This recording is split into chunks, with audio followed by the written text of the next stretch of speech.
લીંબાદમાં વર્ષો જૂના કારખાનાના બે એકાઉન્ટન્ટે માલિક સાથે ગદ્દારી કરી યશ વિવિંગના કારખાનામાંથી 1,37,00,000નું કાપડ બારોબાર વેચી મારતા માલિકે બંને વિરુદ્ધ લીંબાદ પોલીસ મથકે ફરિયાદ નોંધાવી। લીંબાદ નારાયણનગર ઇન્ડસ્ટ્રીયલમાં યશ વિવિંગ, સૂર્યકિરણ વેવ્સ અને આરવી ફેબ્રિક્સના નામે કાપડની પેઢીમાં 17 અને 9 વર્ષથી નોકરી કરતા બે એકાઉન્ટન્ટે 1,37,00,000થી વધુનું કાપડ બારોબાર વેચી રોકડી કરી દીધી હતી। ઉઘરાણી કરવા પર એકે ઝેર દવા ગટગટાવી માલિકોના નામ લખી ફસાવી દેવાની ધમકી આપતા મામલો પોલીસ મથકમાં પહોંચ્યો। પોલીસ સૂત્રોએ આપેલી માહિતી પ્રમાણે કાપોદ્રા ગણેશ બંગલોઝમાં રહેતા વિઠ્ઠલ ગણેશભાઈ ધામલિયા તેમના ભાઈ વિનોદભાઈ ધામેલિયાની લીંબાદના નારાયણ ઇન્ડસ્ટ્રીયલમાં આવેલી વિવિંગ એકમમાં મેનેજમેન્ટનું કામ સંભાળે છે।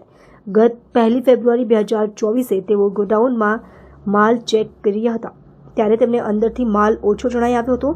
આ બધો હિસાબ સંભાળનાર એકાઉન્ટન્ટ નિમેશ પ્રવીણચંદ્ર મૈસુરિયા અને અતુલ રાકેશ ચોરસિયાની પૂછપરછ કરતા બંને કડોદરાની પાર ટેક્સટાઇલમાંથી 25 લાખનો અને યશ વિવિંગમાંથી 5 લાખનો મળી કુલ 30 લાખનો માલ બારોબાર વેચી રોકડી કર્યાની કબૂલાત કરી હતી। હપ્તાવાર આ રકમ ચૂકવી આપવાની બાહેધરી પણ લખી આપી હતી। ટુકડે ટુકડે બંને 4,10,000 રૂપિયા ચૂકવ્યા હતા। બાદમાં બંને ઓફિસે આવવાનું બંધ કરી દીધું હતું।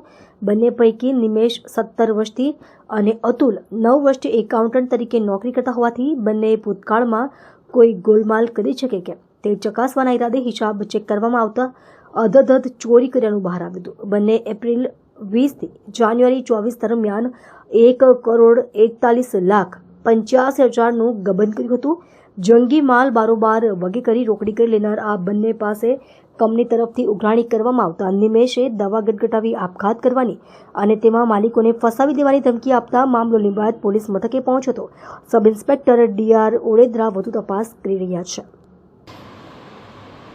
જી સાહેબ, કે ડિજિટલ એરેસ્ટ કરીને પૈસા પરાવવામાં કેટલા પૈસા પરાવ્યા હતા અને કઈ રીતના આરોપીની ધરપકડ કરવામાં આવી? લીંબાયત પોલીસ સ્ટેશનની અંદર એક અરજી તપાસ ચાલતી હતી। આ અરજી તપાસના અંતે લીંબાયત પોલીસ સ્ટેશનમાં છેતરપિંડી વિશ્વાસઘાતનો એક ગુનો દાખલ કરવામાં આવ્યો છે।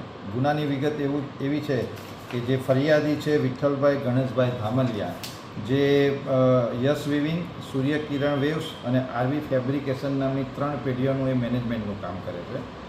આ ત્રણેય કંપનીઓની અંદર નિમેશ કુમાર પ્રવીણચંદ્ર મૈસુરિયા અને અતુલ રાકેશભાઈ ચોરસિયા બંને એકાઉન્ટન્ટ તરીકે નોકરી કરતા હતા।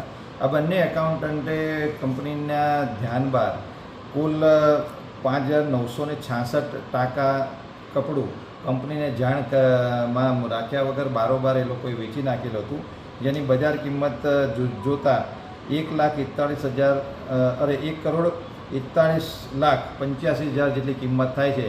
આમ આ લોકોએ 1,41,85,000 રૂપિયા કંપનીને જાણમાં રાખ્યા વગર બારોબાર એ લોકોએ વેચી કાઢેલા હતા। આ જ્યારે ફરિયાદી છે એમણે ઓડિટિંગ કરતાં એ લોકોના ધ્યાનમાં આવેલું હતું કે આ બંને એકાઉન્ટન્ટે કંપનીની જાણ બહાર વેચેલું છે। તો એમને પૂછપરછ કરતા તો એ પોતાનો ગુનો કબૂલ્યો અને એમને 4,10,000 રૂપિયા પરત આપેલા હતા અને લખાણ આપેલું હતું કે બાકીના પૈસા અમે એમને પરત કરવામાં આવશે, પરંતુ અવારનવાર માંગણી કરવા છતાં તેઓએ પૈસા પરત નહીં કરતા ફરિયાદીની ફરિયાદને આધારે બંને આરોપીને વિરુદ્ધમાં ગુનો દાખલ કરી કાયદેસરની કાર્યવાહી કરવામાં આવે છે। Thank you.